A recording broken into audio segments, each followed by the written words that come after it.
what has come out of those studies, and we're going to refer you to the website for more in-depth information, and hopefully we'll have time for questions here at the end, and I would ask that you just keep your questions till we're done all 4 presentations, and then go ahead and ask us questions. For the record, I'm Mark Bechtel. I'm the Parks and Transportation Services Manager. I'll do the first presentation tonight on sustainable streetlights. Followed by me will be Keith Keever, our Park Superintendent, on a study that was done with Minto Brown Island Park. Following him, Nitin Joshi, our Water Environmental Resources Manager, will talk about how to integrate the waterfront block of the Boise redevelopment site with Riverfront Park. And then finally, Andy Wilch, our Housing and Social Services Administrator, will talk to you about how to redevelop and integrate the Orchard Village green community into the neighborhood. Sustainable streetlights is the first study that we did, and there's actually 2 groups of classes that were involved in this.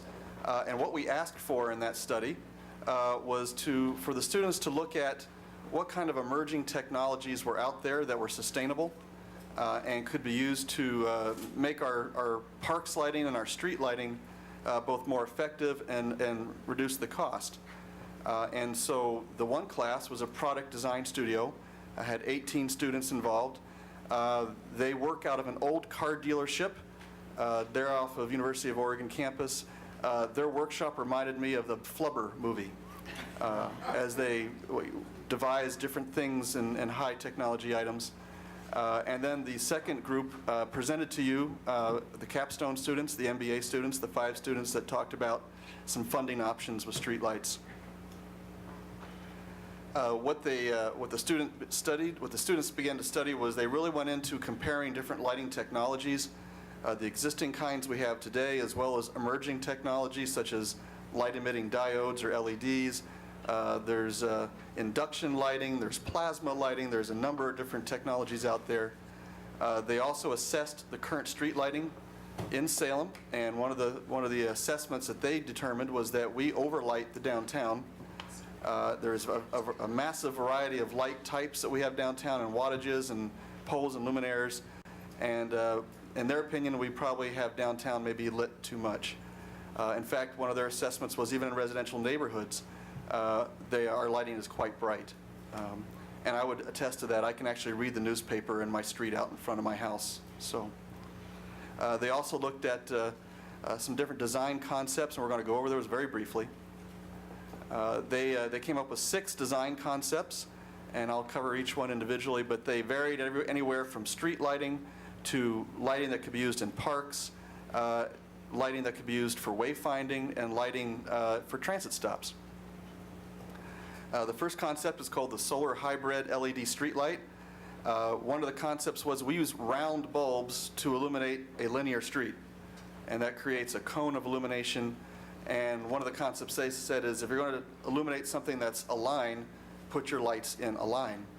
And so the concept you see there is a solar-powered street lamp that stores the sunlight energy during the day and illuminates the night at night using LEDs and illuminates just the street and sidewalk areas and not everything else. Another product they developed was called the Viper Head LED streetlight. That combined an overhead light with pedestrian scale lighting all in one pole. And what you can see there in a picture is what the cones of illumination would be, areas of illumination downtown if you in fact use that kind of lighting. And they spent quite a bit of time looking how to reduce heat. One concept with LED lighting is it produces a lot of heat, and you have to dissipate that heat off the fixture. Another concept was called the marginal environmental streetlight. I struggled with that title until I dug into the report, and what they are stressing is that most motorists have headlights on their cars, and they can see the travel lanes ahead of them. What they have trouble seeing are the areas where the bike lanes would be, the sidewalks, and where pedestrians and bicycles tend to hang out. And this type of lighting you see here is designed to enhance the lighting in those areas, the margin areas of the street. So marginal does not mean it's less than adequate, it means it lights the margins of the streets. This one was probably one of the most interesting and effective designs they came up with. And they, not only did they draw these, and they actually produced them. We actually have full-blown mock-ups of these fixtures. And they look like leaves on a tree, and underneath them you can see the LED lights. And what's ingenious about that is that open design allows the air to cool off those lamps and make them very efficient and long life. They'd be an excellent type of fixture to use in a park setting. Yeah. Another thing you could do is program them. One of the concepts that you're going to see in the future is with LED lighting, you can dim them at times. I mean, how many people are really using our parks between midnight and 4 a.m.? How many people are really driving on our streets between midnight and 4 a.m.? You could program your lighting to dim during those hours, save electricity costs, reduce the glare in neighborhoods, still light the neighborhoods to provide public safety, but it's another way of saving electricity costs for the city.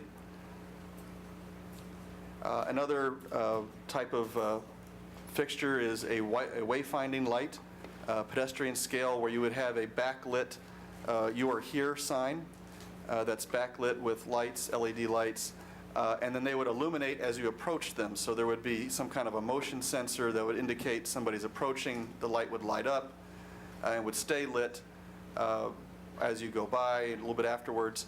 And that would actually trigger the next two lights in series ahead of you, so the path would light up ahead of you. But again, would not necessarily stay lit all the time. The final concept was for transit stops. If you look at around Salem, unless you're directly under a street light for your bus stop, you tend to stand in the dark. And this concept is that you would have a very low-lit light at the transit stop, so you could find the stop at night, and you would be illuminated for safety. But once you stand there, the light becomes more intense, and the bus driver knows that there's somebody at the stop, and you feel safe, and the bus driver knows you're there to be picked up. Yeah. So that's another concept they came up with. So some of the key conclusions that came out of this study was that we have a varied array of streetlights in Salem with various wattages using different technologies.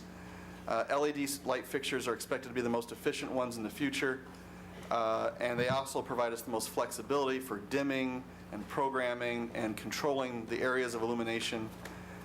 And we have a large potential to use these types of fixtures in the future in our existing and future parks. I'm not going to cover the capstone study conclusions because we presented that to you at a recent meeting, other than just to repeat their three conclusions: that we should look at a different way of funding streetlights other than using gas taxes, that we should consider purchasing the option A streetlights from Salem Electric, and at this point, until the unit costs come down and we do have relevant tariff schedules from PGE and Salem Electric, that we not do any large-scale conversions, but we keep our conversions at a demonstration scale. But I would say, as we finish this, that PGE and Salem Electric are both developing tariff schedules for what they call high-technology lighting. We will have an LED tariff, which is a fee schedule, available. They promised us by 2012, and by 2013, we'll have a fee schedule that would allow us to program lights where they would dim at night and come back on. So the utilities are not too far behind this kind of wave of technology. We can't do a whole lot till they provide us those tariffs, but it's not too far in the future. We are seeking right now funding to convert the 99 Riverfront Park lights to LED. That's a large enough electricity bill. We think we could make a good difference there if we can defray some of the cost of the conversion. And then we'll be looking to include LED lights in our future parks as we update master plans.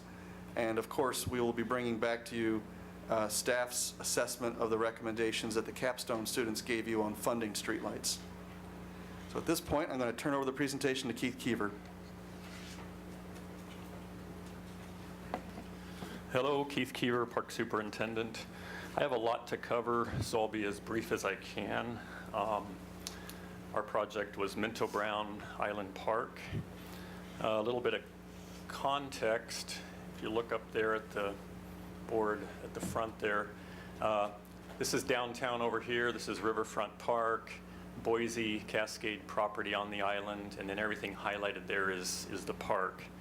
Minnow Brown Park is an 898-acre park. It's located in the floodplain along the Willamette River, and it's a very complex place. There are many different ecological systems, park functions, and user needs to consider here, and that's what we tasked the group to look at. So specifically, I'm stuck. Push N. Oh, I was looking at that.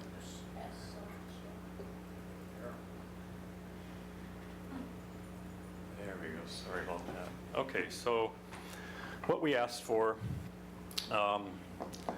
this project was intended to provide the city with a comprehensive look at the park and all its many attributes to assist the city in completing the upcoming master plan.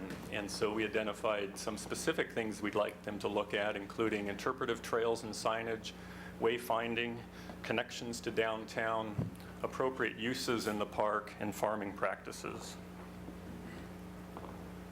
And so what they gave us, they broke down their group of 17 students into 5 different program areas, including habitat, city access, trail signage and wayfinding, programmed activities, and sustainable agriculture. I'm going to briefly give you some examples of each of those that they provided. So we'll start with habitat. They broke down their concept into 3 different themes, one being connections, and that being habitat connections. The next one being habitats themselves, how to improve habitats for existing wildlife on the site. Management of invasive, including the use of goats. And then educational signage. Some examples, they did a fairly thorough, in-depth study of some different habitats. They looked at the birds that inhabit the park and what their needs are. They looked at the western pond turtle, which is an endangered species, and looked at what kind of habitat it needs to survive, and then made proposals for how to treat the site to improve their habitat. And in this particular example, the restoration they propose along here not only helps turtles, it also helps to keep the stream bank from eroding and having problems there. Next groups looked at city access. And I want to focus on 2 elements that they proposed, one being up here by number 1, and that's the bridge across from Riverfront Park, which is here, across the Boise side and into the park down here. And the second one being a proposed esplanade along the slough. And the slough is this strip of water that runs down here off the main channel of the river up here.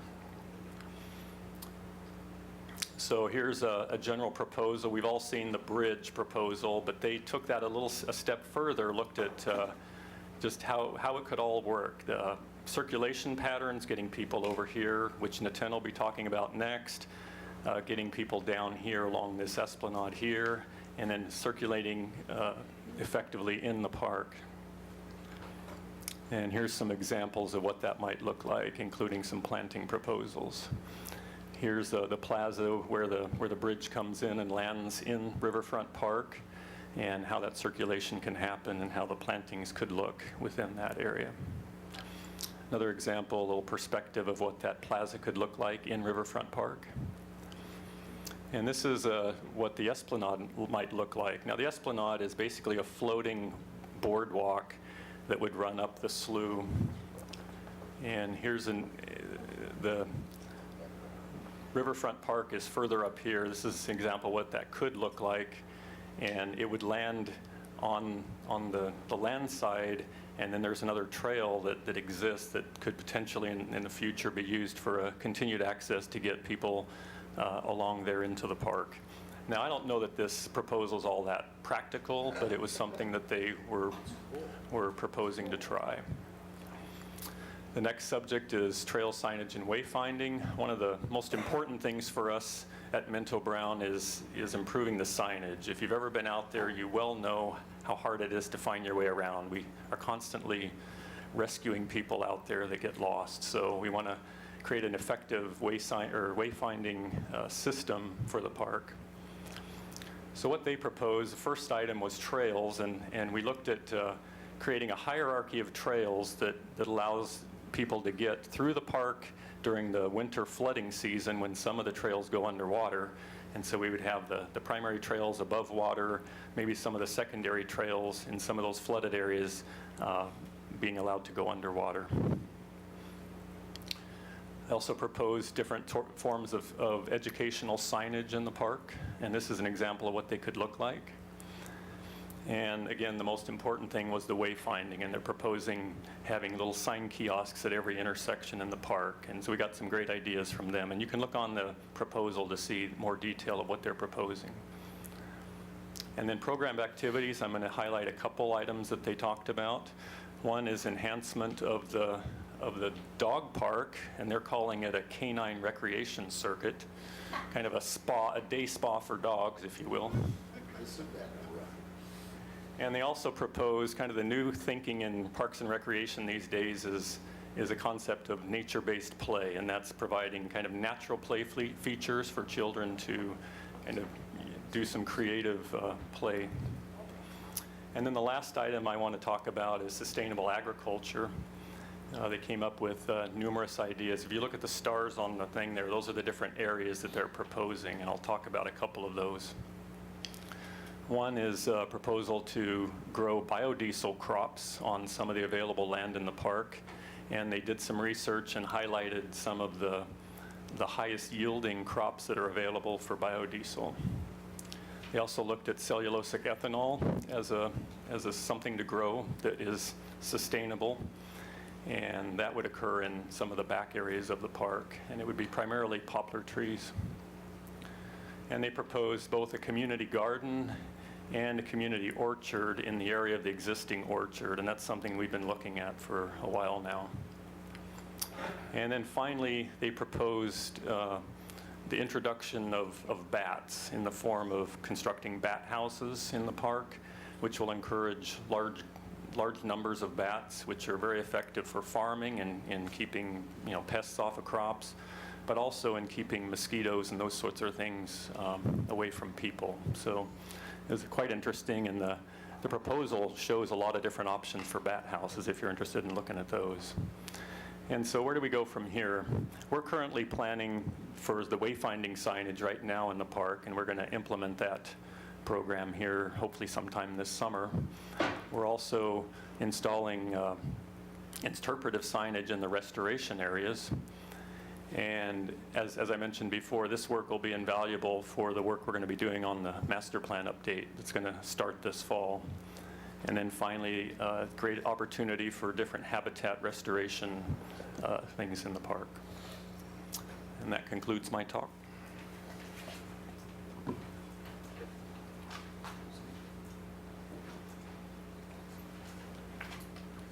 Hi, good evening, Madam Mayor, City Councilors. My name is Nitin Joshi. I'm the Water and Environmental Resource Manager with Public Works. And I was tasked with coordinating the integrating waterfront block development with Riverfront Park under the city's SCI initiative. And basically this project was done with Professor Roxy Thorin, and I had almost 30 undergrad and grad students from architecture and landscape architecture class. So it was quite an interesting group of folks when we started out with this project. What did we request? When we started with this project and when we started envisioning it, it was way back in fall.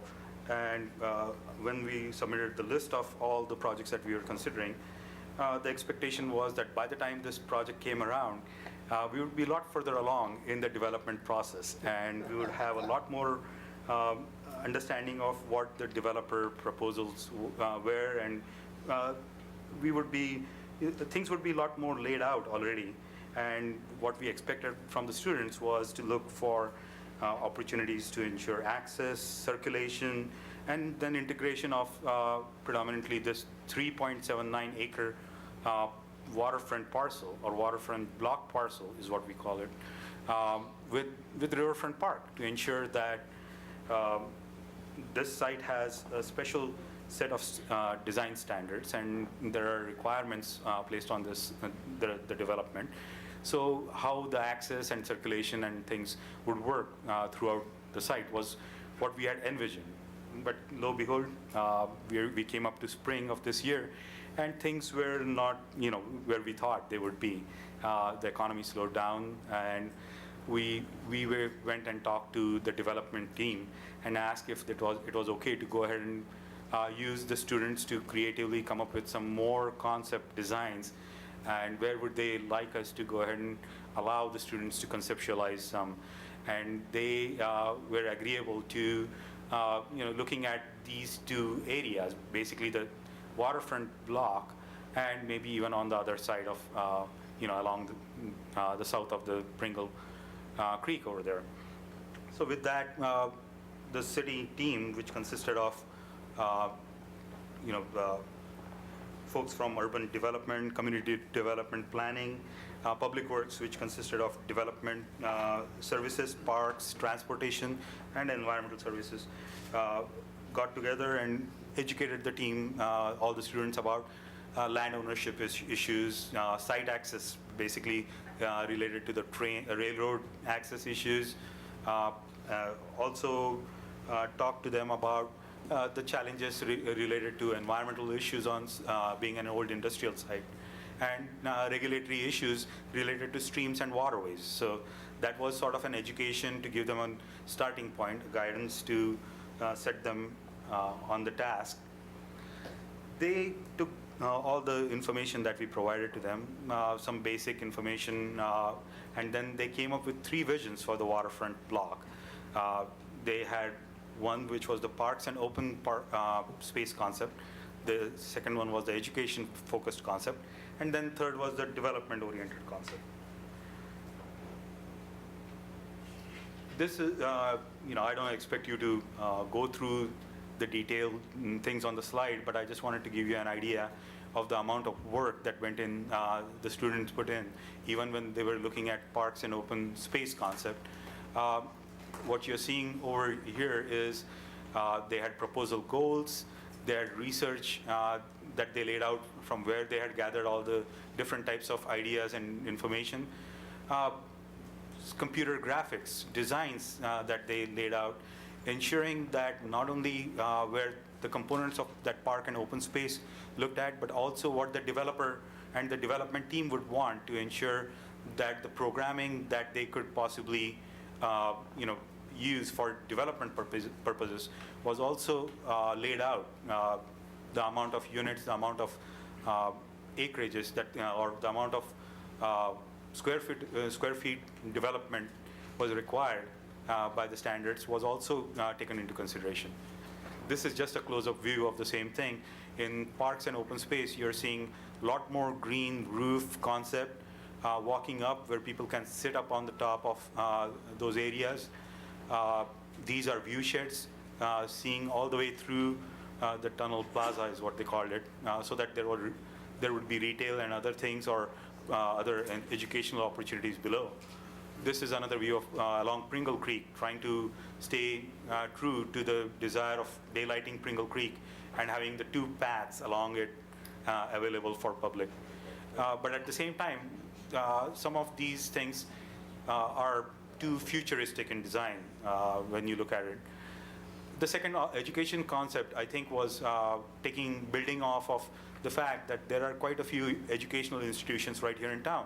You have the Willamette University, you have Chemekta Community College, you have the Chemekta Business Center. Using all those concepts and trying to bring all of them together into the park, while trying to push back a little bit of the development away and opening the park up for more educational programming, was one of those things that they laid out in this education-focused concept. They talked about how those partners would work between the colleges and between the school, Willamette University, as well as the city of Salem, along with the local businesses. And I thought that they gave it quite a bit thought to bringing people and kids, especially, all the way down to the water. They also thought about the boathouse. We talked to them about a desire that Willamette might have for their boathouse to be relocated. And in each one of their concepts, they looked at building off of where Keith was talking about, a bridge on the other, crossing over Pringle. They brought a pedestrian bridge kind of vision on the west side of the railroad bridge to access the slough portion, and thereby allowing a boathouse to be developed, a boathouse concept, so that you can have a safe access for the boats to come out into the Willamette from there. This is another close-up view of trying to bring people close to the water. I think that was one of the themes that we saw throughout all their work, is to bring all the community close to the water as much as possible to enjoy what we don't get today. What we don't have today is the access to water along those areas. So the bridges, having paths or having little posts out there to look over the water, or bringing kids all the way into the near the water access, is something that all of them looked and talked about. The last one was the development-oriented concept. Basically, in that, they again provided us with 3 different concepts within that. One was a private ownership. We have to remember that at the present time, the whole site is privately owned. But there was a desire that they were told that, look at it from this point of view.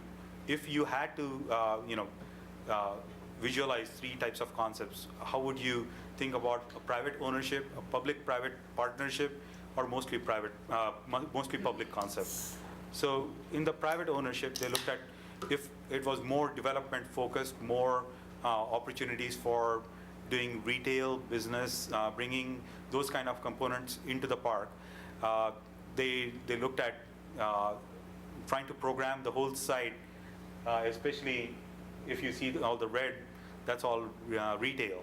So they're bringing retail all the way up into the, right up to the park. But they also created some signature looks while coming into downtown. They pushed they realigned some of the front street and created a different block for putting all the development, more development into the downtown area, and trying to release some of the area over here for transit. So they had some ideas in that regard too. Public-private concept, they looked at, there was housing all the way next to the park, but at the same time, there was lots of retail opportunities. They looked at even the educational concept in that regard, in bringing those kind of partnerships together.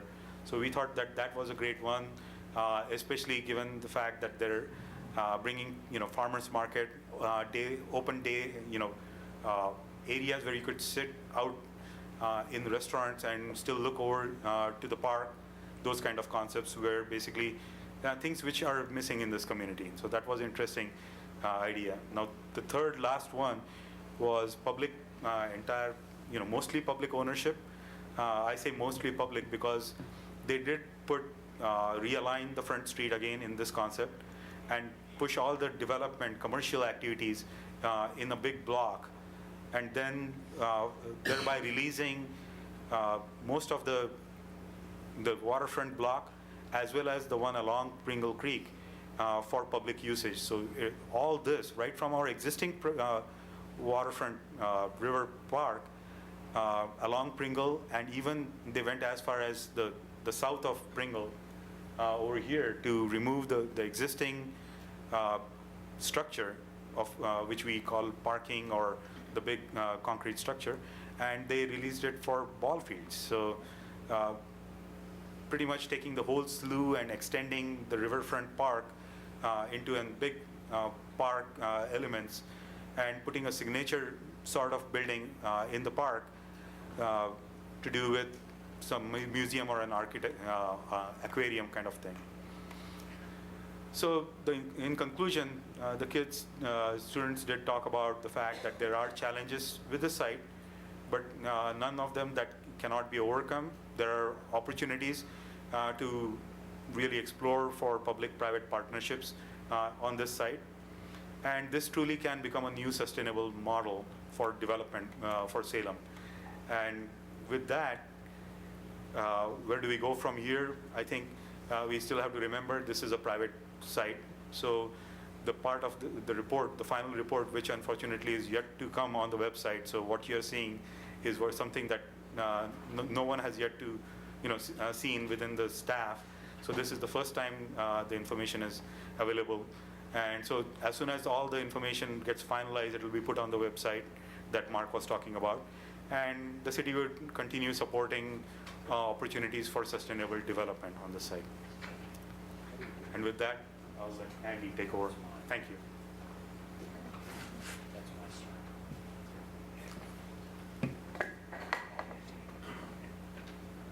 Good evening. Thank you for coming out tonight. Appreciate you seeing you. Orchard Village. Many of you are familiar with Orchard Village. It's a Salem Housing Authority owned property that had public housing, 30 units of public housing. That was demolished some 3 years ago. It's a clean site right now. The Housing Authority through the city engaged the U of O on 3 sites actually. Orchard Village is one of 3 sites. The other 2 sites are, let me move this on here. Oops. The other 2 sites are Meadowlark and Glen Creek. We started with Orchard Village. The students wanted to sink their teeth into something broader, have more choices, so we added in Meadowlark and Glen Creek. Over the course of the fall term, winter term, and spring term, we've had 60 4th and 5th year undergrad and graduate students participating in this.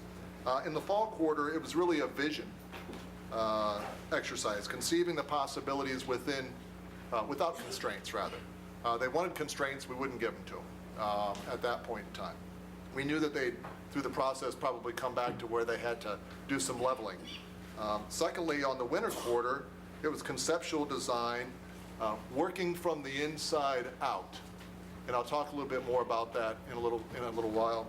And finally, in the spring quarter, building on previous visions and concepts to develop the design of livable places. So that's the background. What we asked for, in-depth redevelopment analysis of Orchard Village, examination of infill opportunities for Meadowlark and Glen Creek, and then research, identify, and incorporate sustainable design elements in that planning. Wrong way again. There we go. The design focus and principle. 5 design and focus. Maximize density, which is the intent to build to the highest yield without trading off community livability. Enhance environmental compatibility.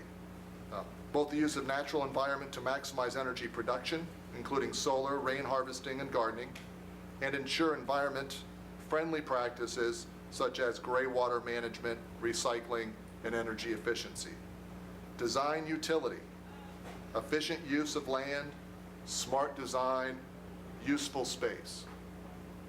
Ensure cost-effective, must be affordable to a range of incomes and our clients.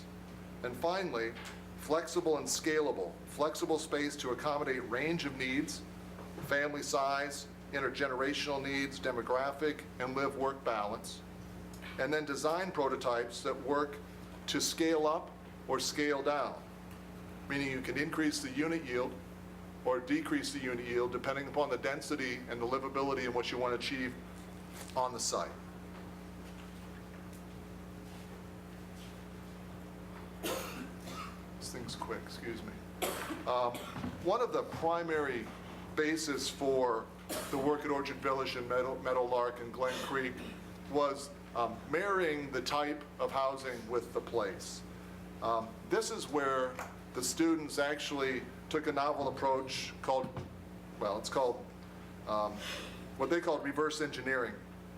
Rather than focusing on the site and analyzing the conditions of that site and then proposing a design tailored to that specific site, this studio focused on creating highly adaptable spaces that could be integrated into a series of rooms that could then be developed into housing units and applied to a site. The design challenge was to develop housing types with versatility to adapt to different sites and environmental conditions.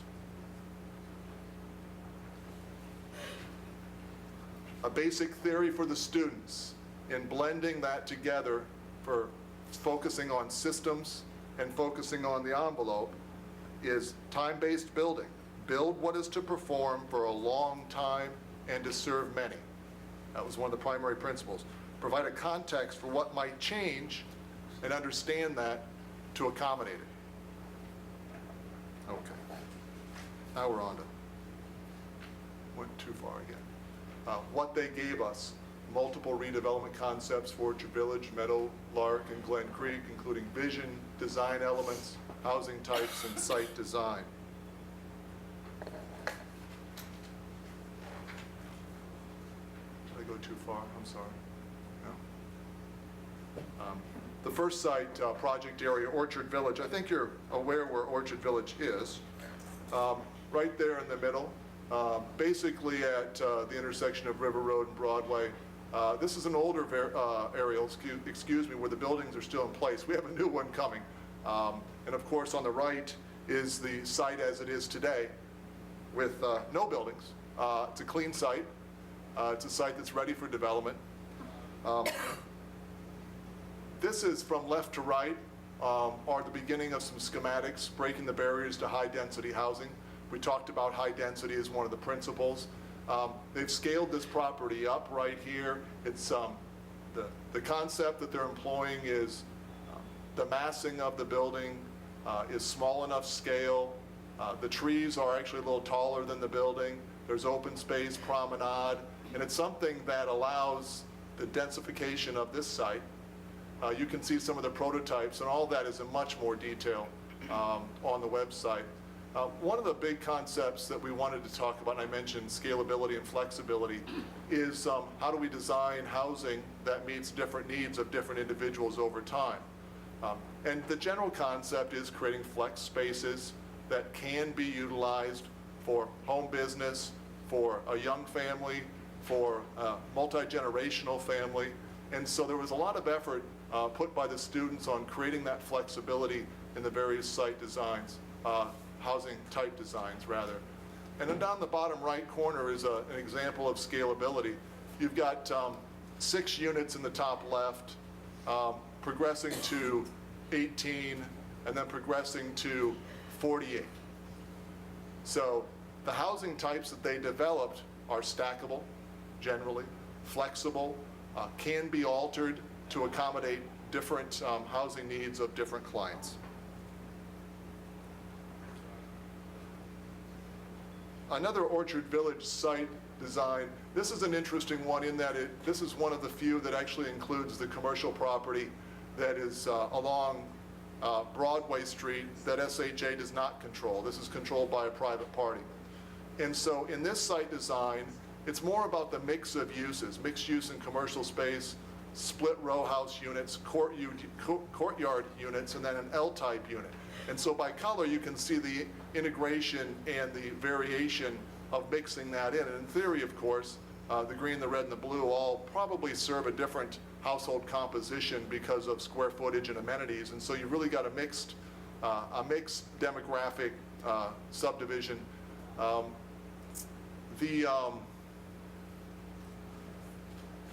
Excuse me. I think I'll go to the next one. Thank you. There we go. I went too far again.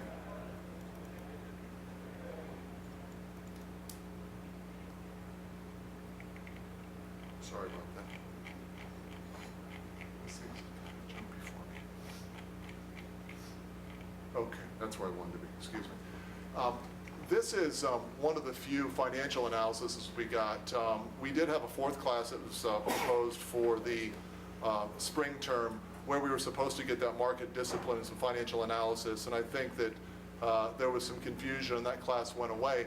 However, what I can say is that all of the students, the 16 students working in this last quarter, they all did some financial analysis, and they all had a target of about $150 a square foot.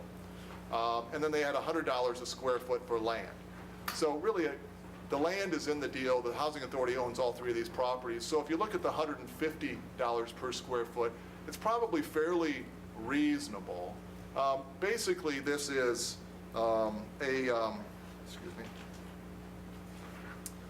high-density site design that's slightly over the maximum density allowable on these parcels. Pretty close, 128 units with 100 affordable and 28 market rate units. The units are in clusters with a uniform green space around all of the clusters. These would, based upon their cost analysis, be at $144,700 per unit on a typical 1,000 square foot unit. And all of that information is there in the left column, or approximately $145 a square foot.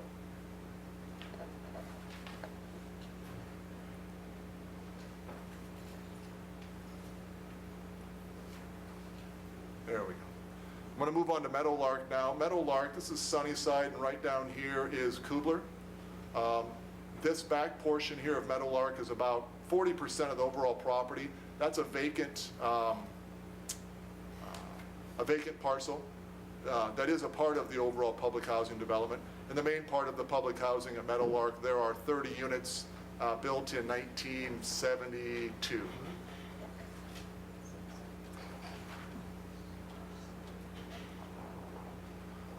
So in Meadowlark, there was 4 students that did Meadowlark, and this is, I think, the most interesting site plan. As you can see, there are interior courtyards where they park, and so there's clusters around that parking. And so to the exterior of all the units is really green space. You've got trails around. There are a series of cul-de-sacs that you really can't see that well here that provide some separation between these different, I think what they call pods. 1.71 acre, this is 23 units per acre on there. To the right are 2 different facade treatments for high-density housing, and both relevant and a part of the Meadowlark plan. Here's a smaller scale that really doesn't necessarily maximize the density, but it certainly has a friendlier edge to it, if you will.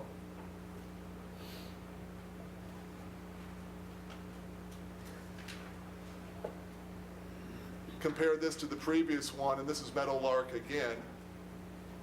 Units are organized in a manner to create and encourage community and neighborhood relationships. So they're outward focused, large green space in the middle, gardens, trails. The parking is on the front and back, community center. Quite a bit of impervious surface, though. It's green streets, and so it's not porous. It soaks up the water. Some outdoor space. This is a very small scale development here. I think 22 units. Does not maximize the density particularly well. Let's see, I think I skipped again. This is really jumping, my apologies. This is a schematic I wanted to show that's a massing concept at Meadowlark that integrates the built environment with the natural environment by the use of the open verandas, the open stairways, and then the gardens down right below. This is from that previous site plan that I just showed you, and these are some of the garden areas, the open space.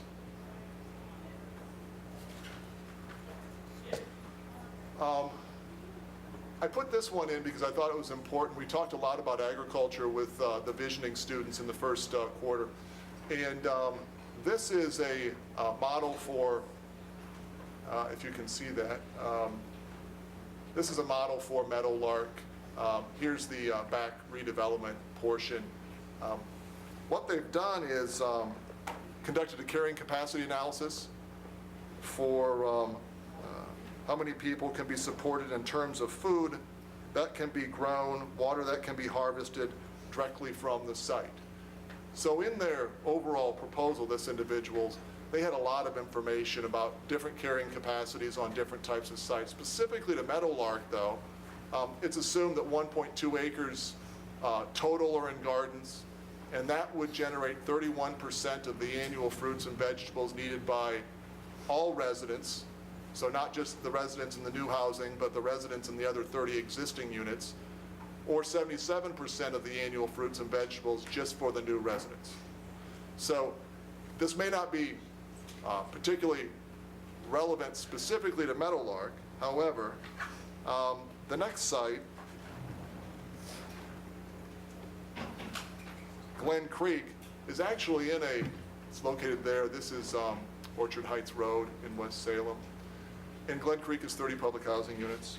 It's actually located in a agricultural zone. And it's also in a floodplain.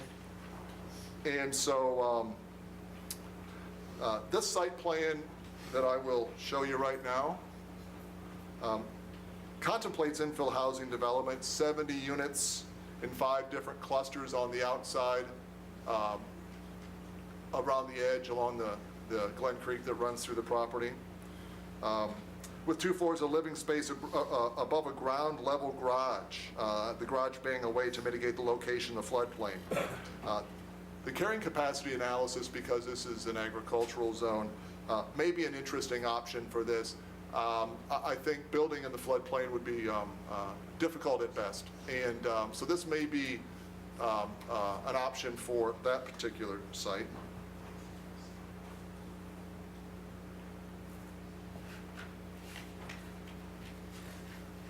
Really quickly, I just wanted to say that we have quality products that meet housing design imperatives. They build to a high-performance housing. They ensure longevity of new construction. They provide an adaptable dwelling. They develop versatile prototypes, and it restores the natural relationship between the occupant input and the architects. So there's some give and take there. Where we go from here, initiate discussions with Housing and Urban Development regarding the vision, concept, and potential participation. Analyze the relative feasibility and strength of opportunity for each of the 3 sites. The 3 sites are distinctly different. They have strengths and challenges. It would be important to compare them. Finally, evaluate the range of public and private financing opportunities.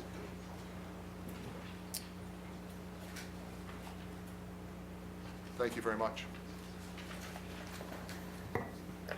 Thank you very much. We appreciate the presentations on all of the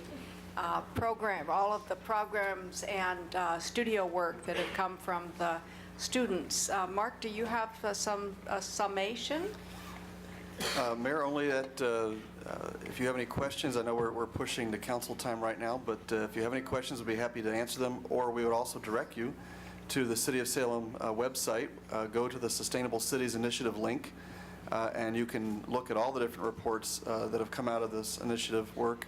And for those who can write very quickly and look at very small type, you could write the entire address there down very rapidly. Are there questions? Oh, thank you, Councillor Dickey. Thank you, Mary. Just a quick question. I was wondering, I know in the streetlight presentation you mentioned they came up with some ideas for lighting for transit stops. Was the transit district notified about this project?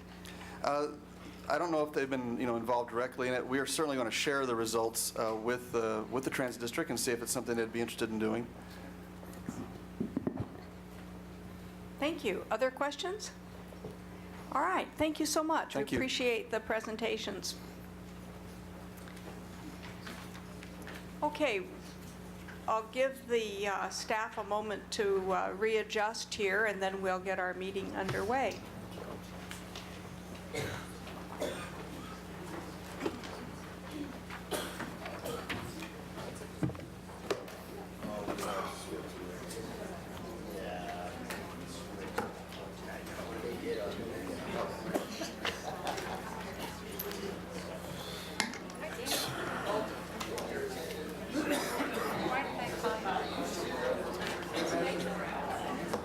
Okay, on Edgewater?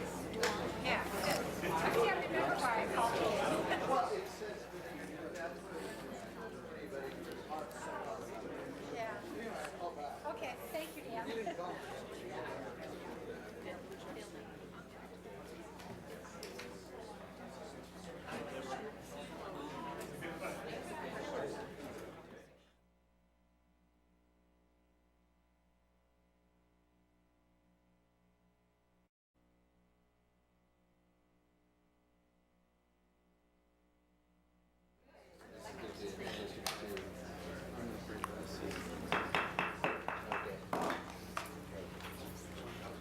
Good evening. We'll now open the special meeting of the Urban Renewal Agency of the City of Salem. Would our recorder please call the roll? Board Member Bennett. Here. Board Member Tesler. Present. Board Member Nanki. Here. Board Member Clausen. Here. Board Member Dickey. Here. Board Member Thomas. Here. Board Member Cannon is absent. Board Member Clem. Here. Chair Peterson. Here. Will you please join me in the Pledge of Allegiance? I pledge allegiance to the flag of the United States of America and to the republic for which it stands, one nation, under God, indivisible, with liberty and justice for all.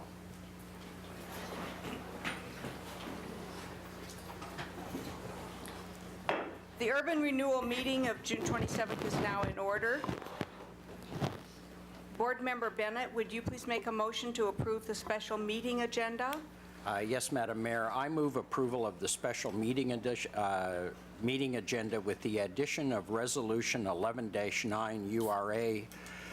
It would appear as item 4.C. It's been moved by Member Bennett and seconded by Member Nanki. Is there any discussion? I'll just explain it real quickly.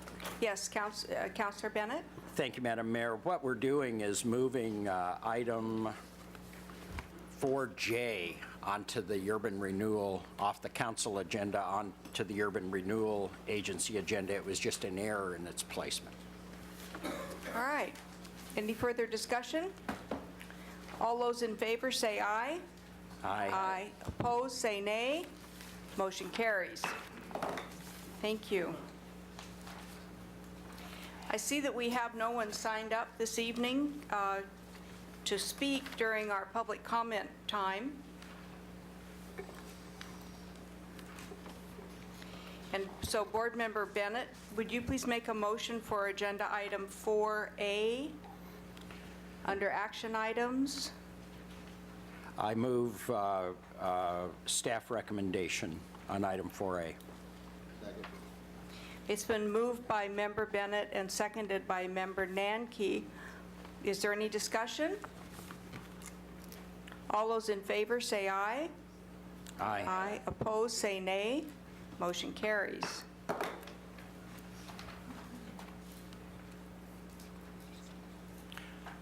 Madam Mayor, I move action item 4B, the staff recommendation. Is there a second? Second. It's been moved by Member Bennett and seconded by Member Thomas. Is there any discussion? All those in favor say aye. Aye. Aye. Opposed, say nay. Motion carries. Would any of the board members like to discuss the information reports? Madam Mayor, if Oh, I... I'm sorry. Yeah, I want Yes, to move, if sorry. you may, I'd like to move item 4C. The addition. The addition of item 4C. Does everyone have that? You Okay. just received, okay. Yes, And- I think it's at everyone's place. Okay, good. And did, That was the motion. Staff recommendation. all right, it's been moved by Councilor Bennett and seconded by Member Nanki to accept staff recommendation. Is there any discussion? All those in favor say aye. Aye. Aye. Opposed, say nay. Motion carries. And now, would anyone like to discuss information reports? All right, seeing no hands for that, there's no further business for this portion of the meeting. We are adjourned. Okay. I now, the council meeting for June 27th, 2011 is now in session. Will the recorder please call the roll?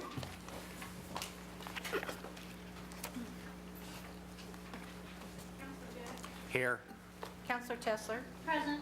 Counselor Nanki. Here. Counselor Clausen. Here. Counselor Dickey. Here. Counselor Thomas. Here.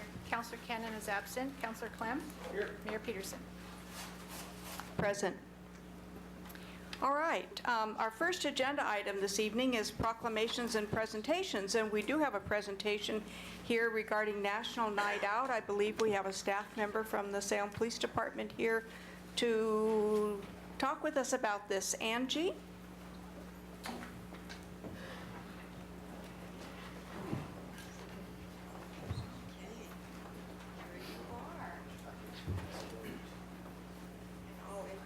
This is Angie Hedrick from the Salem Police Department, who is in charge of the... I'm with the crime prevention. With the Crime Prevention Unit. We just all do what you say, that's it. There you go. They just don't give me a gun, I don't know why. They're smart, that's why. I'm here tonight with our Chief of Police, Jerry Moore, and our Lieutenant Okada from our Community Response Section, and we're very pleased because tonight we get the opportunity to recognize 4 businesses here in Salem that have been committed, extraordinary partners in crime prevention. And so without further ado, I think we should get started. We're going to start with our longest partner, and that's Starbucks. And we have Stephanie Renard and Lindsay Clark. If you want to come forward, please. Since the Crime Prevention Unit was reestablished in 2004, Starbucks has been a phenomenal partner in donation of products and services, but also donation of their employee time. Rain or shine, whatever event, Starbucks never says no to us. And so we're very thankful. Our biggest partner in National Night Out is Starbucks, and they are at the 1100 block of Lancaster Drive Northeast. Please patronize them and give them a round of applause.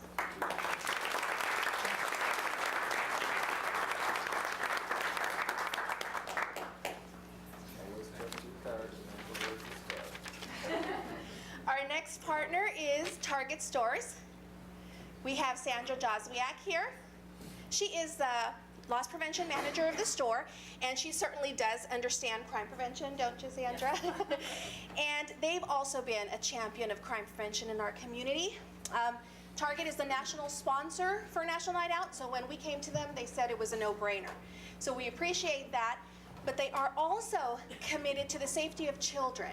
And they help us every year with our Halloween dress rehearsal. Their staff comes as well, and they're doing face painting and the whole works. So we very much appreciate their support. A round of applause for Target, please.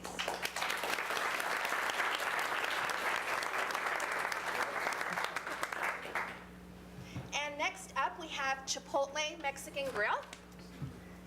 We have Micah Jantz here tonight, who is the general manager from the store. And Chipotle has been supporting us since they arrived in Salem in late 2008. And they have been a supporter of town hall meetings, just regular old crime prevention meetings, our landlord training, you name it, they've been very supportive. And every year, National Night Out, they never tell us no. And so we thank them for their extraordinary support of crime prevention. Thanks.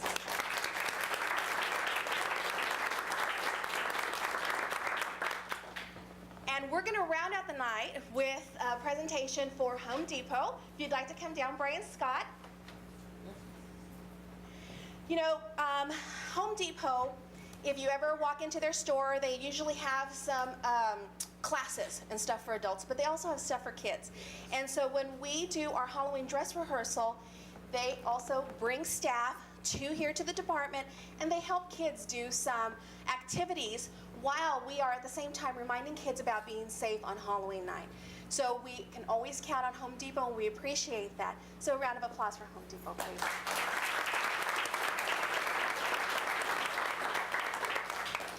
You know, we need everybody's help in the prevention of crime in Salem because it's collectively how we're going to make Salem safer. And thank you again to all of them.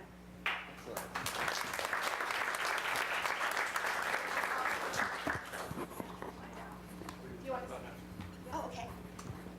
Well, I'll never say no to get a little extra time to talk. So just real quick, we have about 40 days left for National Night Out. It is August 2nd this year, and you can count on each one of those businesses are helping us again this year. So the deadline to register is July 22nd, but if you want to be lazy a little and wait until July 19th, go ahead, because we're having a huge kickoff party here at the police department. We invite you to come. and register your party, register your street closure permit. We'll have some last minute party ideas. New partner to us this year is Par Lumber, who will be barbecuing. Because this year's theme for National Night Out is the neighborhood barbecue, with the slogan being, crime, make it rare on your block. So please join us.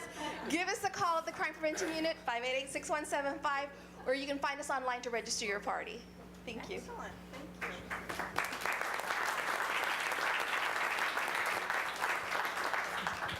Well, thank you very much, Angie Hedrick, and to Chief Moore and to the Salem Police Department.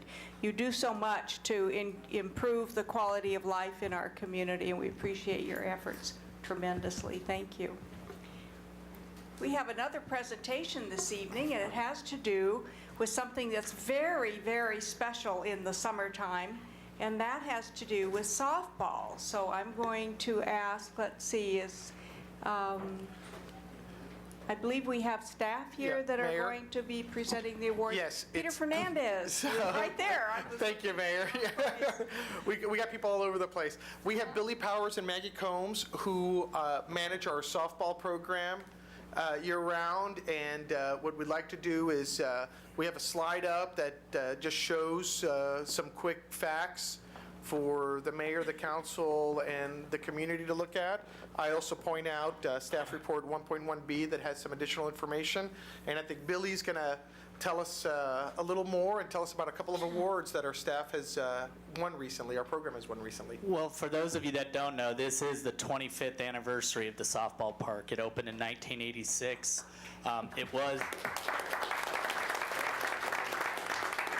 It was the first star complex designed in the whole nation. I can tell you that I am aware of about 30 of them now that are copied, and more being copied of the star, which means it has 5 fields in it instead of 4, which they call that a clover. And it's been copied by Medford, and they're trying to copy, but they can't get their trees to grow as good as we have. So, but some of the facts that we've really been proud of is how well we've done in national tournaments. And the past 4 years, we've won the James Farrell Award for the highest rated tournaments, which, I want to hold that up, Maggie. She'll be my Vanna. Anyways, we've won. See, she's got it down. We've won this 4 years in a row. This year we won it for having the 4 highest rated tournaments by one city. And it's a pretty big honor. There's some cities in the past that have really built their cities on this, getting national tournaments. And it's just going to help us to keep getting tournaments more and more. So we won this past year with the 4 national tournaments we have. This year we have actually 7 ASA national tournaments over 3 weekends, different divisions on the same weekends, and then 4 USSSA World Tournaments for their Masters at the end of the year in October, which we pray all the rain stays in the spring this year so we can carry those out. So, and then recently, Salem Travel, Angie over here, they presented us with an award that we were not expecting at all. And I'm going to kind of try to read it like Angie did, but I'm sure I won't get it all across. They gave us the Absolutely Home Run Award for the City of Salem softball program. When talking about events that put Salem on the map, some of the events are in the league of their own. For instance, did you know that Salem is known as Softball City USA? If you work around the city and you don't know that, you don't read our shirts when we walk by you a lot. So, did you know that Salem has been awarded the James Farrell Award every year since 2007, like I said a minute ago? Salem's program is in a league of its own. Built in 1986, the Wallace Marine Softball Complex is a nationally recognized facility that provides 5 softball fields and has been the premier destination for national softball tournaments for more than 24 years. Travel Salem would like to recognize the City of Salem softball program for elevating softball to the nation's, I should have brought my glasses, to the national level, and for bringing millions of dollars in the economic impact to our community and our business every year. As we have up here, last year it's estimated that we brought in with softball, and this is through the whole season, all of our tournaments, $3 million in estimated economic impact.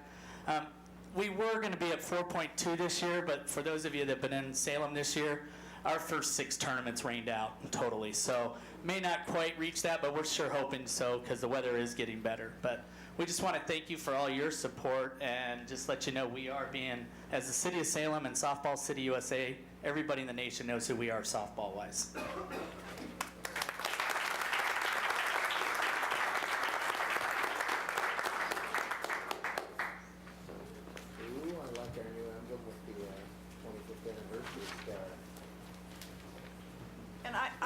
also like to say, a special thank you to Travel Salem, and Angie Morris is here in the audience, and Travel Salem works year-round, really, with those relationships for the softball tournaments and bringing those tournaments here. And it is a tremendous income generator, and it's also a tremendous goodwill generator. So thank you for what you do for that and the other things that Travel Salem does in Salem. Okay. I see we have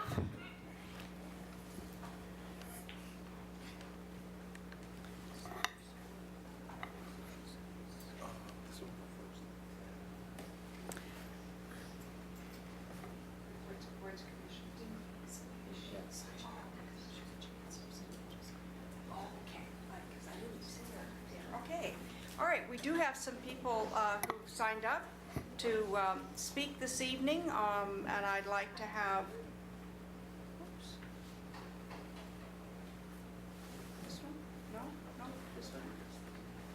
These are Social service. This is the social service. Yeah, but they're not, she's not here. Oh, they are here? Yes, I'm sorry. It's Okay, all right, excuse our confusion, we've got it now. Angela Carey and Peggy Kahan have both signed up to speak. So Angela, would you like to come up to the podium, introduce yourself? Good evening, Mayor Peterson and members of City Council. My name is Angela Carey, and I work at 1201 Court Street Northeast, and I'm a member of the Social Service Advisory Board. And today I'm here to introduce Peggy Kahan with Home Youth and Resource Center.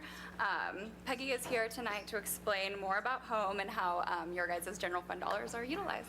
So, here she is. Thank you, Angela. Good evening, Mayor Peterson and members of City Council. My name is Peggy Kahan, and I'm Program Director of Community Action's Home Youth and Resource Center, located at 625 Union Street, Northeast. I wanted to just mention a few developments since I was here last year. A big one is Salem's economic downturn has continued to affect young and old alike. Teens are impacted most by their families. And the families of many of the teens we see at home are struggling with no jobs, with homelessness and stress. The number one reason for homelessness among youth, and this is across the country as well as here in Salem, is family conflict. A teen might run from an abusive or dysfunctional household, or one that's turning more often to drugs and alcohol as a way to cope.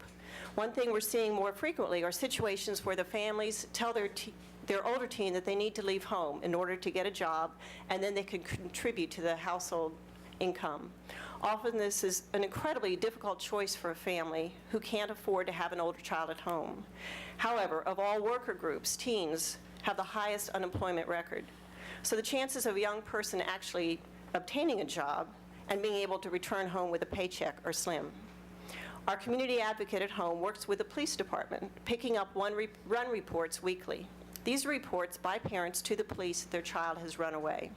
Our advocate contacts the parents, offering support and resources for the family. In the past year, we've seen an increase in children running away from foster care and group homes, also an increase in families with limited English proficiency, usually Hispanic families, but also Filipino and Pacific Islanders. On a positive note, I want to introduce you to a group of very special young people. They're sitting over there. They're called Crew. They come regularly to Home. I'll make you stand up in just a minute. I'll ask you to stand up, sorry. Come regularly to Home, and for more than a year, they've met weekly to undertake community service projects. This year, Crew was among several groups of teens that received a grant from the City of Salem. And they are the only group that's part of a nonprofit and not connected with one of the high schools. Crew is also one of the most active of those groups that were funded. Their intent is twofold. One is to provide something that's needed, whether it's raking leaves, sweeping in front of a store, or providing an activity at a nursing home. Crew built the raised garden beds in front of Home, yielding the lettuce and carrots that we use in our daily meals. They've recently established a partnership with Polk County Housing and Urban Development to provide landscaping and maintenance for low-income senior housing. But the other intent of Crew is to provide a positive impression of teenagers, both around Home's neighborhood and throughout the city. These young people are the goodwill ambassadors that represent a population that's quite often ignored and misunderstood. We are so proud of them. Someone was saying, I'm so glad you brought Crew, and I said, I didn't bring them. We had to close early at Home because we're short-staffed, so I just We told them where we were going to be and said, I hope you can come, and look at, they did. So I just want to say we're very proud of what they're doing. We're very proud of them, and maybe you could stand up and we can give you a round of applause.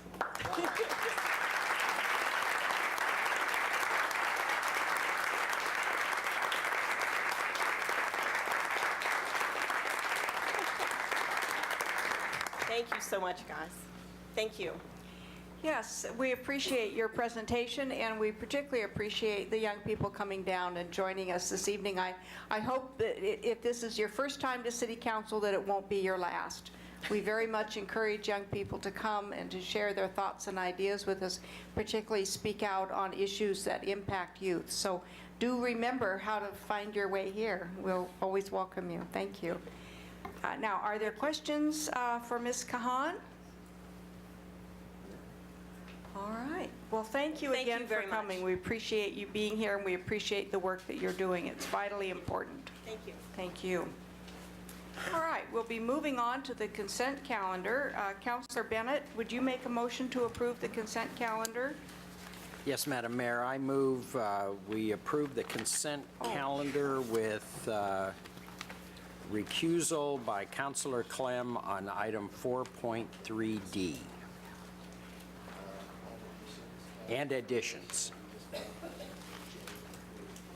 And the deletion. Would you please restate your motion? Yeah, I move the consent calendar with additions and deletions, and note recusal by Councilor Clem on item 4.3D. Just to be clear for the record, it's deleting 4.2J. Yeah. All right, it's been moved by Councilor Bennett and seconded by Councilor Nanke for the additions, the deletions, and the exception. Is that the right word? Exception? Yes, Councilor Clem. Thank you, Madam Mayor. Just want to explain in terms of disclosure that the company that I work for does quite a bit of business with Northwest Rock, and so for that reason, I'm recusing myself from voting on that one item. Thank you very much. Is there any further discussion? All those in favor of the motion say aye. Aye. Aye. Motion, all those opposed say nay. Motion carries. Thank you. I'm going to back up to item 3 on our agenda to public comment, and we have one individual who signed up, Nick Forley. Pardon me? 40. Nick 40. Please come to the podium and introduce yourself and tell us your address or ward, and you have 3 minutes. Thank you, Mayor Peterson and City Councilors. My name is Nick Forty, and I reside at 2698 Nautilus Avenue in West Salem.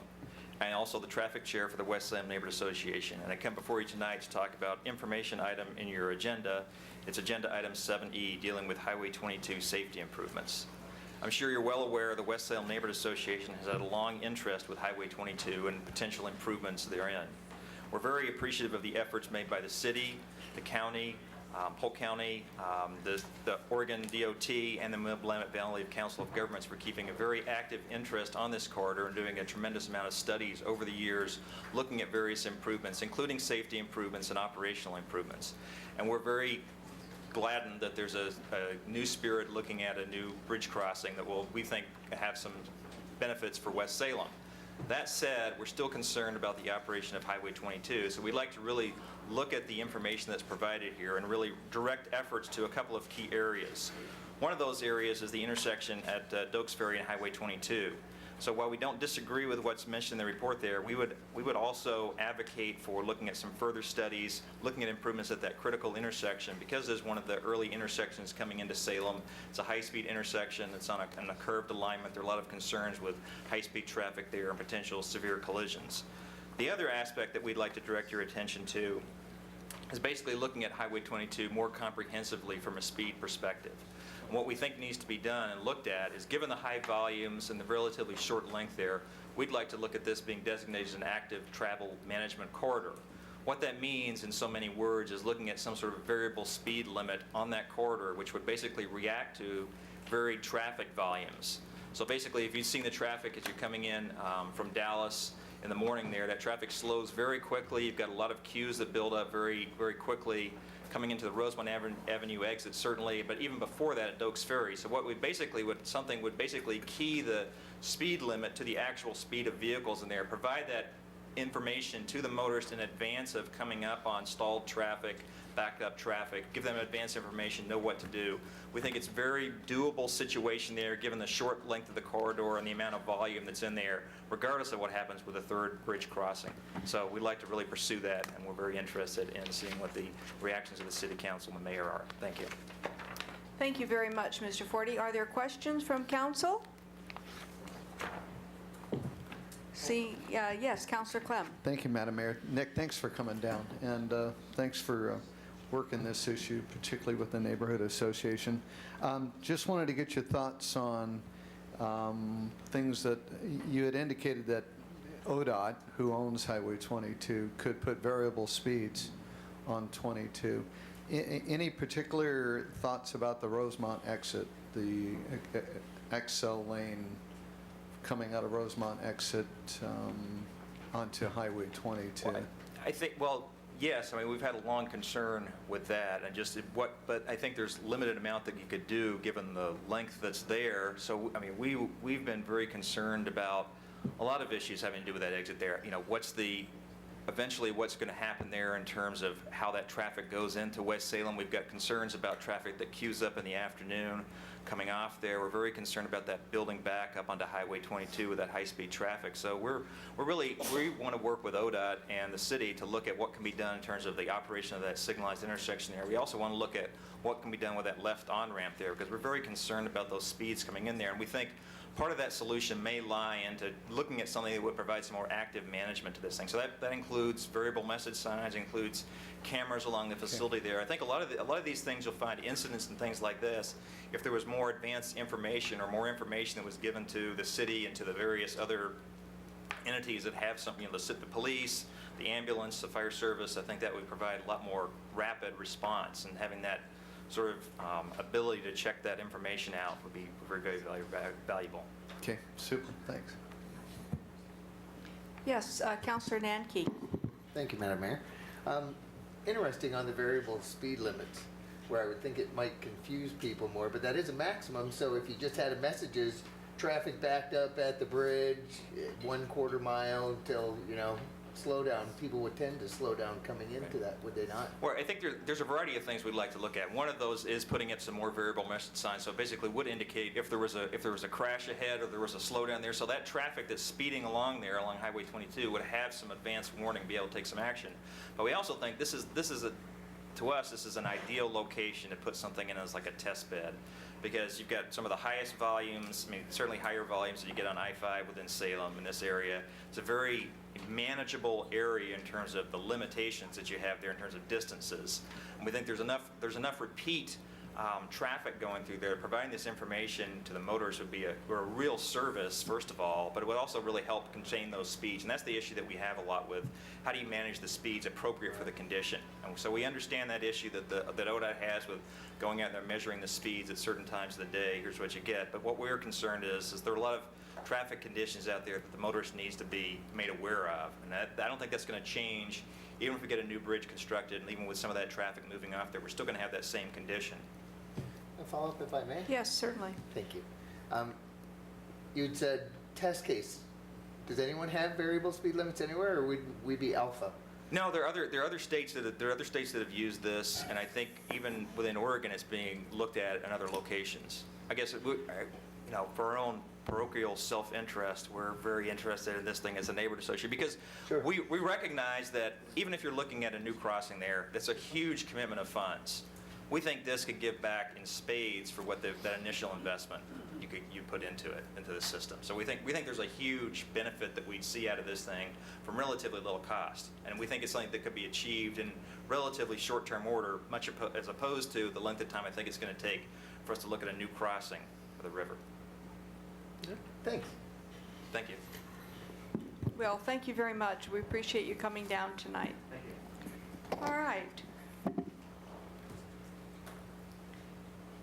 We'll move on now to special orders of business. I believe Community Development Department staff are going to provide a verbal report regarding the city's annexation policy. Thank Well- you, Mayor, City Councilors. My name is Vicki Harden-Woods, and I am your Community Development Director. And I'm here to talk tonight about the staff report that you have on your docket tonight regarding annexations. And what this is about is, about this time every other year, we start getting applications for annexations. And about a year from now, you'll be getting to see staff reports and public hearings for people who want to be annexed to the city of Salem. Well, every year when in fact, we already have 2 or 3 applications in for the 2012 November election. And every year when those people come to us, there are certain decisions that we have to make about how much land and what kind of policies we're going to follow when it comes to each individual applicant-initiated annexation. In the past, we've made our best decisions and tried to give applicants some direction about what we think from a staff perspective is the right type of decision to make. And this year we decided to do it a little bit differently, and we're coming to you early instead of waiting until a year from now and presenting these issues to you on a case-by-case basis so that we can better respond to people who are coming to our door and asking for annexation. And so what we're suggesting is that you set some direction for staff to follow when it comes to certain specific issues related to annexation applications. There are basically 6 areas that we're asking for that direction on. There are some examples in your packet, and I have those examples with me tonight if they will help you. First of all, also let me tell you that there's no reason that this decision has to be made tonight. If you want more time to chew this over or more in-depth background on it, we'd be happy to do that. But these are decisions we make every year. We're following our basic format, so it's not too different from what you've seen in the past. It's just earlier. So the first one has to do with the right-of-way adjacent to annexations. We are suggesting that whenever possible, we annex the adjacent right-of-way to property that is being asked to be annexed to the city. And you have an example of that in your packet. We showed a little picture of one where we picked up the right-of-way that was right next door to the annexation. We're also asking that wherever there is an opportunity for the city to include adjacent parcels. So sometimes there is a provision in state law that's called triple majority, and where that occurs, someone who is applying for annexation, we as a city can actually force a property next door or nearby in as part of that annexation. And if it's going to create an enclave, that's another situation where we can do that. We have not done that in the past because we did not want to jeopardize an applicant's ability in the election, because we may have forced somebody into the city who wasn't ready to come in, and that jeopardized their ability to have their annexation voted on purely, not as part of a larger parcel. And the other thing is that we have not in the past, and we're asking you to approve this, allowed pieces of lots to come in, but rather have asked for the whole parcel. The fourth one has to do with how we follow up on those parcels that are actually created as an enclave or are surrounded by city property. This is a direction to staff that if we don't force them to come in as part of the application with another property owner, we will come back later and pick up those annexations over time, and we've done that every 2 years for several years now. The fifth one is that we would allow applicants to retain their tax deferral status if they're an agricultural deferral or forestry deferral. That's because we have actually had applicants withdraw because of the penalty associated with that deferral and come back again. We've had an inconsistent policy on this. From our perspective, it's more beneficial to allow those properties to remain in their agricultural use, allow the tax deferral that occurs. The city will eventually get that deferral for the past 3 years when it comes out of the ag use and actually begins to be used as a development property. But in the meantime, it's not demanding much service, so there's not a lot of cost to us to do that. And then the final one is that we would allow, the code actually says that applications should go to the next available election. Sometimes applicants come in way early, like now, to apply for annexation. Well, the next available election would probably be May that they could actually qualify for, but most applicants don't want to do that. They want to wait and go to the November general election because it allows them to divide the cost of that election among more players. So it's cheaper for them to do that. So we have allowed that to occur in the past. We'd like to do that in the future. And in fact, I think that that would be self-regulating. So even if we didn't have a policy that allowed that, applicants would just wait until the proper date and make sure that they got on that general election. So we're asking you to do tonight is take a look at these policies a little earlier than usual and to say they look pretty good to you. You're not stuck with them. It doesn't mean that you couldn't come back later and look at a specific instance and have a different decision. But this gives us some guidelines about what to do as these applicants come in the door. Thank you very much. Councillor Bennett, would you like to make a motion regarding the staff report? Yes, Madam Mayor, I move the staff recommendation. Second. It's been moved by Councillor Bennett and seconded by Councillor Nanke to move the staff recommendation. Is there discussion? Councillor Bennett and then Councillor Clausen and then Councillor Nanke. Thank you, Madam Mayor. Vicki, I want just a couple of things. Would you characterize this as an aggressive annexation policy? Oh, I don't know that this is aggressive, but it does give the best opportunity for those people who wish to be annexed into the city for that to occur. So we try not to put people in the positions where a willing participant might be jeopardized by some decision that we make as a city.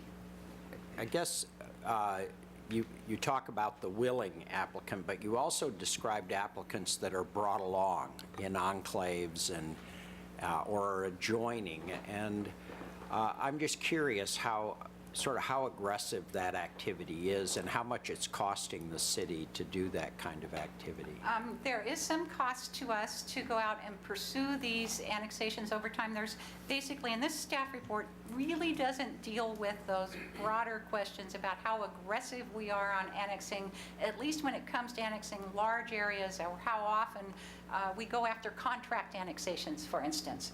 But it does deal with the enclave issue, and the reason for that is that enclaves, or pieces of land that are surrounded by the city, are awkward for us as a community. They leave a hole in the fabric of our community that's in the county. And so we have aggressively tried to pursue those over the last, probably 10 years. And it took us quite a bit of time to make up the last 10 years before that when we didn't pursue it quite so aggressively. Just one more then, Madam Mayor. Okay, Councillor Clausen? Oh, I'm sorry. Did you have another question? Just one more, Madam Mayor. Thank you. You mentioned possibly waiting on this policy, and I'm wondering if what you had in mind was waiting until you complete your analysis of the financial impact of annexations. I don't believe that would be necessary. That financial impact is intended to look at a large area. We're going to look at sort of the East Salem area and see what it would cost if that were annexed. Would it cost us more than we might actually collect and support for taxes from that area? These policies don't really address that issue at all. That's a separate issue. The city will have to give us make a determination about where to go with those issues separately from how we handle individual annexations that come in the door. Okay, thank you. Thank you. Councillor Clausen. I have a couple questions. First, is this a change from policy that's previously been set up? This is the policy that we have followed. Basically, the council has seen it incrementally, one case at a time.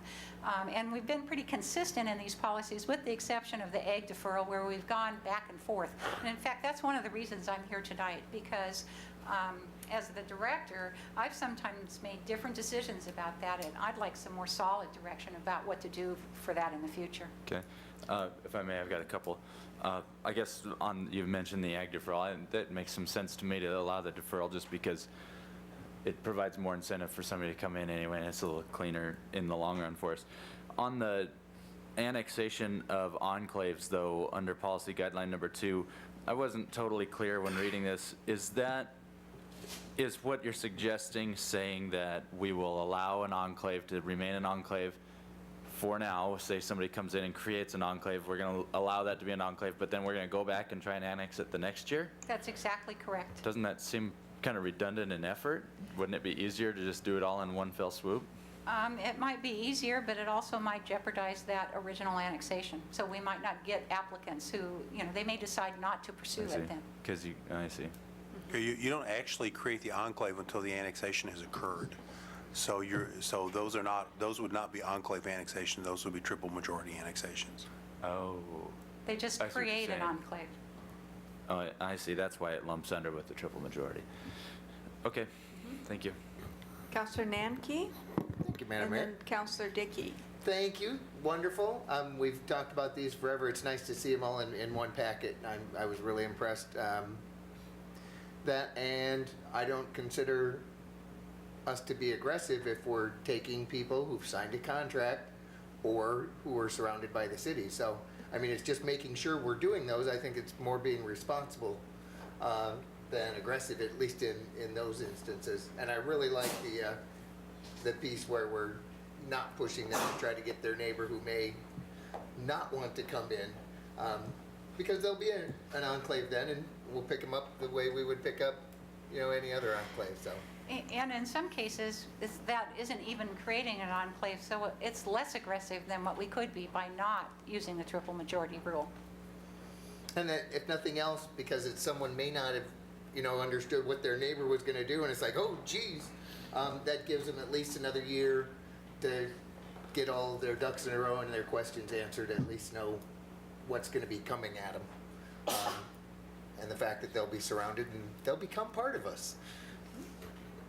And you said ag deferral. Is that ag deferral? And are any of those people requesting annexation in the urban growth area because they want to have chickens? I think there's been a move from some people who would like to have chickens and they want to be in the city because they can. Yes.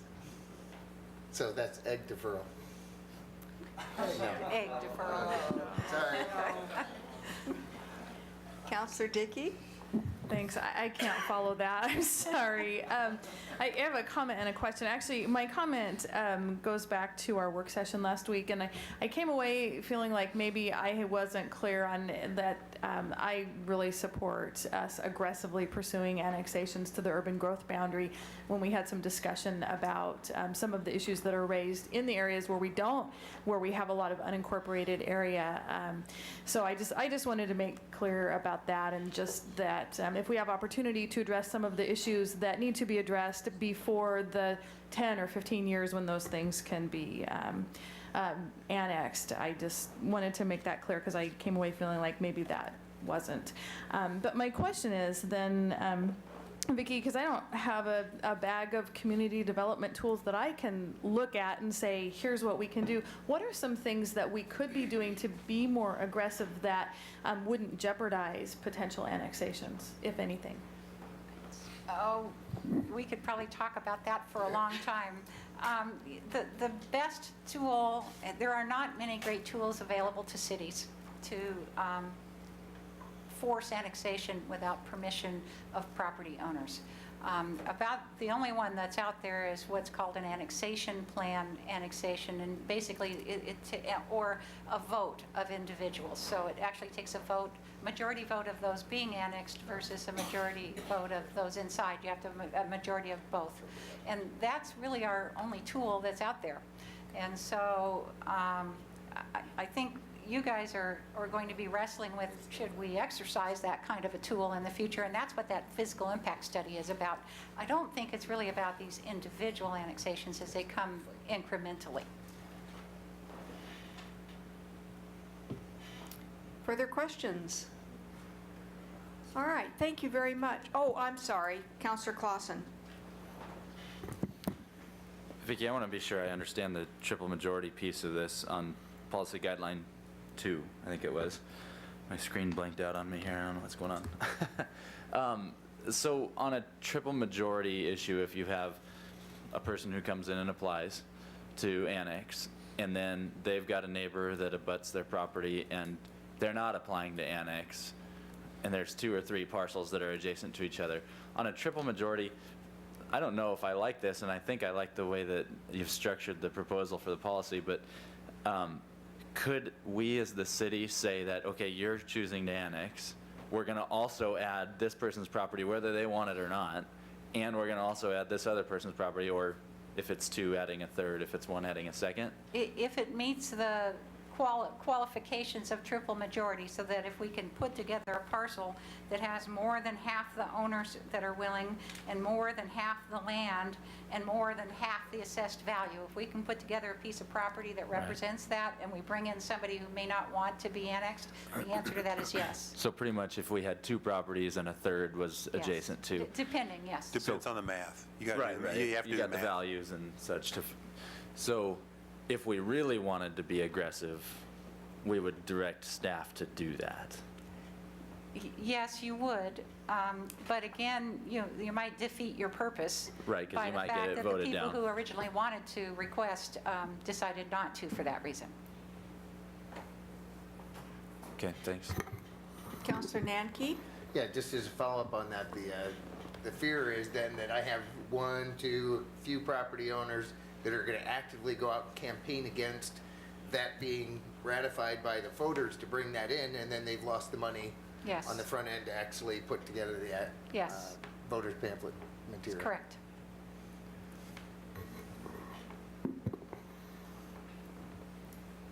No further questions? All right, we'll call for the vote. The motion on the floor, made by Counselor Bennett and seconded by Counselor Nanki, was, I believe, to accept the staff report regarding policies on annexation. Right, for the staff recommendation. Yes, right. Thank you. All those in favor say aye. Aye. Aye. Opposed, say nay. Motion carries. Okay.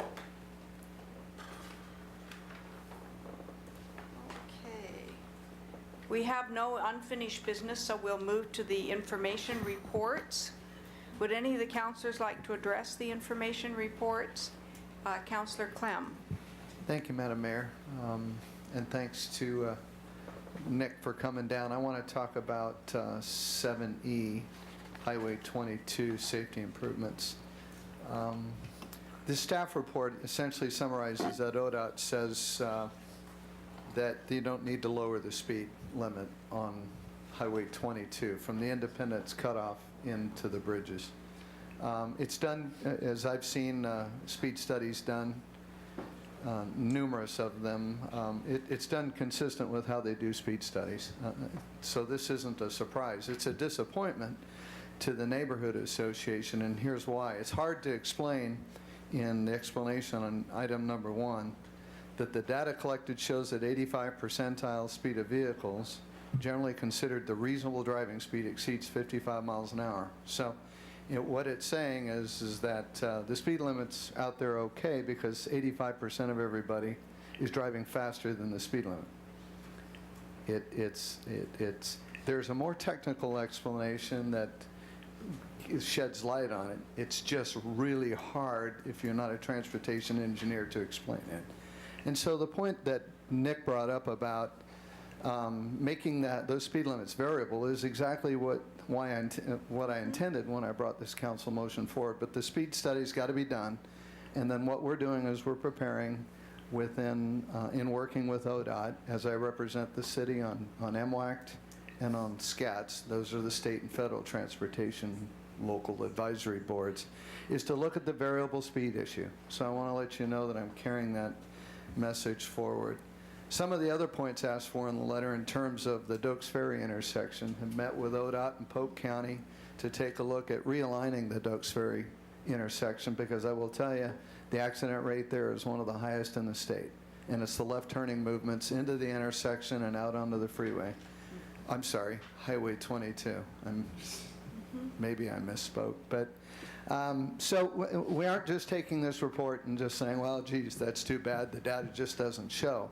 We're going to look at asking ODOT for variable speed, work with Polk County specifically on realigning the Dokes Ferry intersection because that is outside the city limits. ODOT's putting in the rumble strips as indicated in item number 3 this coming October. And then we're working with ODOT in item number 4 to actually, instead of making this whole 20-mile area a safety corridor, to actually taking a look at having 2 or 3 smaller safety corridors where you take in the high accident rates rather than have the whole 20-mile stretch as a safety corridor. So if anything at all, this report being received, done properly, just spurs us on to more creative discussions with ODOT and with city staff in Polk County. So appreciate the opportunity and staff's good work on this. Excellent, thank you. Are there any other information items that people want to talk about? Councilor Nanke? Thank you, Madam Mayor. 2 issues, one on the item that Councilor Clem was just discussing, but we have no link to 7A, which is the PGE Smart Grid project update. Mrs. Beck was going to be here this evening, so I'm thinking there must have been a schedule conflict or something. Okay. She was, oh, are you here for the presentation? Oh, wonderful. Okay, so we will have that presentation. Okay. Then if I may just to follow up on that one piece, you'd mentioned that we were going to put in the rumble strips, or ODOT was, but in the staff report it says they don't do them that cross lanes, only that parallel the lane to keep you in it. And that's where they're going to put them in it. They've got 2 or 3, well, 3 locations. We had asked that because many of the accidents were crossovers over the yellow line in the center, that they look at rumble strips there, and that's their way of saying, look, we can't do that. So the rumble strips are going in the outside locations so that people don't drift off the road. You've seen rumble strips all up and down I-5. Same idea on the sides of the road. Sure. Excellent. Thanks.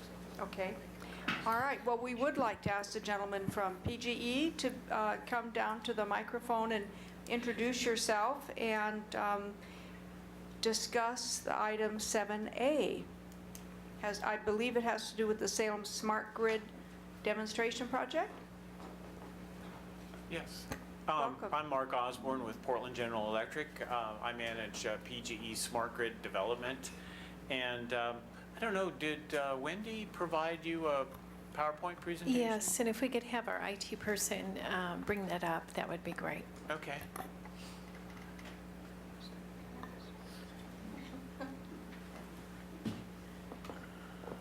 I have it if you need it. Well, is this what you were? No. Oh, well, no, I don't have that. That's annexation. In case you needed an example. So we did not receive the presentation. Can you load it real quick? I have it on there. Certainly. Okay.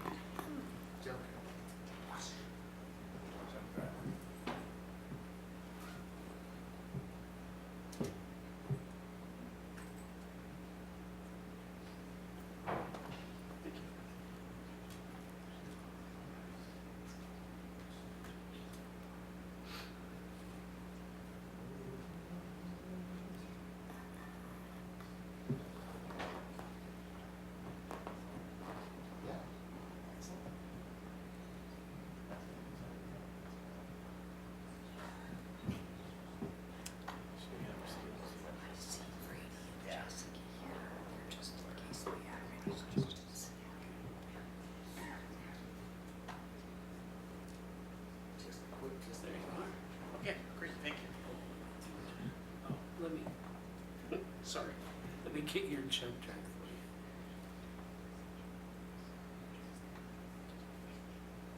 They can be sensitive. Okay, thank you.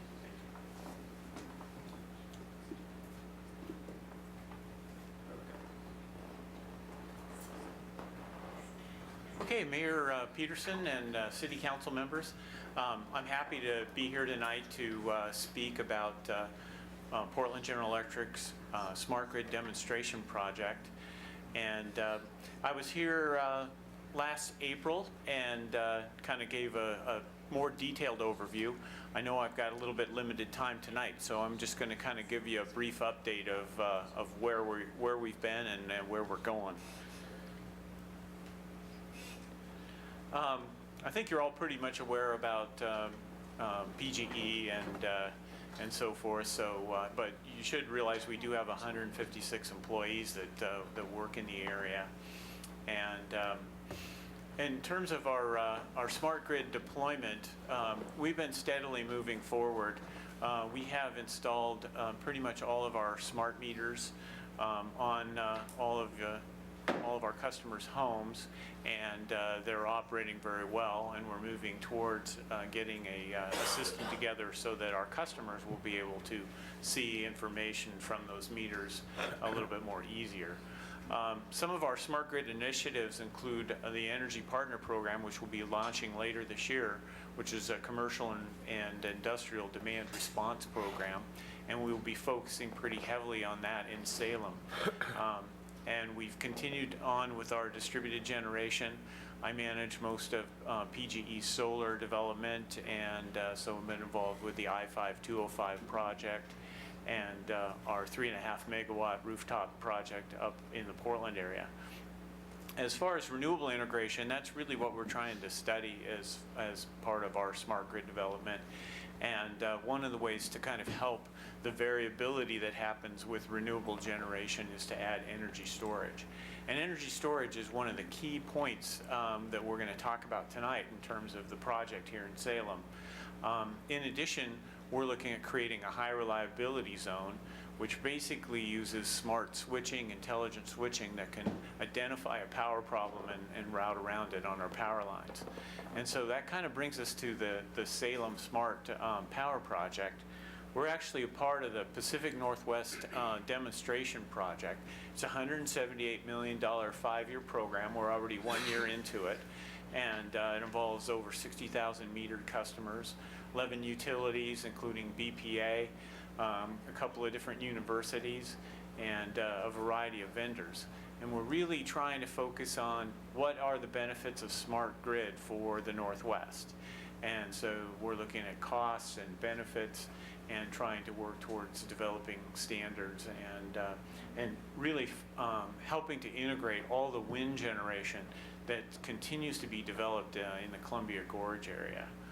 So in terms of our objectives for the Salem test site, really our number one piece is looking at energy storage. So we're going to be installing a 5 megawatt battery system near our Oxford substation. And that battery system will serve about 3 purposes. One, it'll act like a battery backup system for the customers on a distribution feeder there along Airport Road. And it will also allow us to use that energy storage for wind balancing and solar balancing. So those are the 3 major benefits, and there's a lot of minor benefits that we'll be looking at too. In addition, we'll be focusing a lot on our customers here in Salem to look at both a commercial and industrial demand response program, and as well as a residential program. So in terms of the residential program, we'll be focusing on several distribution feeders here in Salem, and we'll be installing controls that allow water heaters to basically be throttled back so that they may not operate during our peak power times, but still continue to provide plenty of hot water for our customers. I already kind of mentioned the high reliability zone. We have a distribution feeder, 13 kV power line basically, that will be installing self-healing technologies on it. And that's basically allowing that feeder then to be served by not just one substation, but 2 substations automatically. And then the battery system also helps support in that high reliability zone. And then in terms of real-time solutions, this is something that's the major thrust of the Pacific Northwest demonstration project. And that's really looking at trying to mimic what's happening on the bulk power system and coming up with a transactive control system that sends the pricing from the bulk power system all the way down through kind of a virtual pathway down to Salem, pretty much mimicking the way the electricity travels. And so the price varies as it hits each kind of substation along the way. Now, to give you a little bit of why we picked Salem is Salem has been pretty active with our dispatchable standby generation program. And this is a picture of our service territory. And if you look down where Salem is, there's a cluster of blue flags, and those are our dispatchable standby generators. We also have an orange flag there, which is basically the Kettle Food solar array. So that particular area provides a great opportunity for us to do some interesting things for smart grid. I talked a little bit about demand response, and this is primarily our demand response area, and you can see that right about in the center of the picture is the Lancaster Mall. And so we're looking at the residences and commercial buildings kind of surrounding that. And so those will be essentially the areas that we will be focusing on for demand response. So all the small homes that are kind of scattered in around that red area will be focusing on to get water heater basically controls upgrades. And in all of the commercial spaces, we'll be involved in our we hope to recruit for our energy partner program so that we can maximize demand response there. The high reliability zone is basically along Mission Avenue to the south, up Airport Road, which basically encompasses the Oregon Military Department, the State Data Center, the some of ODOT's facilities, and then all the way over to the Armed Forces Reserve Center up on State Street. And it also includes Kettle Foods. So that area is the area that we will be providing a real smart grid upgrade. And it basically allowing that particular area to be served by multiple substations automatically, and then backed up by our 5 megawatt battery storage system. The battery storage system is going to be located on the property where our Oxford substation is, and it's about between an 8,000 and 9,000 square foot building. We just received bids back from various vendors on that building, and so we're evaluating their bids right now. And that will house essentially, there's 2 major sections to the facility layout. There's the battery room, which will house the lithium-ion batteries that will serve as backup for the feeders. And then the lower portion of that building there are the inverters, and those basically convert the DC power from the batteries into AC power. And then they go through a set of transformers that basically then will step that up to our line voltage. We're going to be installing a viewing room over on the left-hand side of the building there, so that we expect a lot of visitors to come in and see the smart grid demonstration project.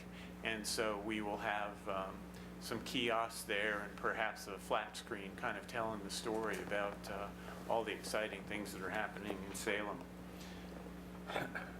So basically, we picked Salem not only because it has a great setup as far as existing distributed generation, but we've had really good feedback from this council in terms of this particular project, and from also some of the state facilities. And Salem is a great area, I think, to basically demonstrate this and create some new jobs and some excitement around here. In addition to our particular project, there are a number of other vendors that are interested in basically kind of participating in their own sort of smart grid project, and basically making Salem kind of a nice demonstration point for various smart grid technologies. So basically what I'm here for is to kind of start the dialogue with the city and the council to talk about you know, how we might market this program, how we might work jointly together to help promote it, and to build some excitement in some of the unique aspects of this. And I think that we've got our communications departments kind of standing by to work with the city's communications to talk about, you know, how do we get the maximum participation? What can we do to work together? So that's pretty much why I'm here, and also to answer any questions about the project so far. Excellent. Well, thank you so much for your presentation. Very interesting, and we'll be watching as your progress goes with the construction of the building. We have some questions here from councilors, and let's see, who was first? Councilor Clausen and then Councilor Nanke. Okay. Well, thanks for the presentation.